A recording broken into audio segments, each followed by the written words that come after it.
अल्हम्दुलिल्लाहि Kaffa व सलामुन अला इबादिहि अल्लज़ीना इस्तफ़ा अम्मा बाद फ़अऊज़ु बिल्लाहि मिनश शैतानिर रजीम बिस्मिल्लाहिर रहमानिर रहीम व मा अरसलनाका इल्ला रहमतल लिल आलमीन सदक़ल्लाहुल अज़ीम। Respected teachers, distinguished guests and all my dear friends, Assalamu alaikum wa rahmatullahi wa barakatuh.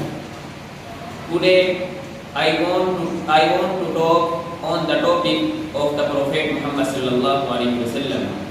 My dear friends, the Prophet Muhammad sallallahu alaihi wasallam was born in Mecca early on a Monday morning on the 12th of Rabiul Awwal, more than 1400 years ago.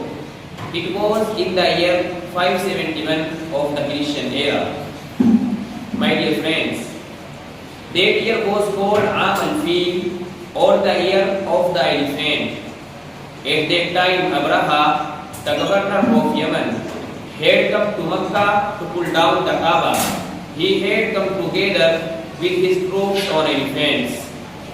My dear old friends, Allah subhanahu wa ta'ala sent flocks of birds to fly over the troops of Abraha. Each bird carried a pebble of clay. They dropped the pebbles from high up in the sky on the troops of Abraha until all the soldiers and elephants were destroyed. This story is told in the Holy Quran in Surah Al-Fil. Friends, now here I conclude my speech. Jazakallah. Wassalamu alaikum wa rahmatullahi wa barakatuh.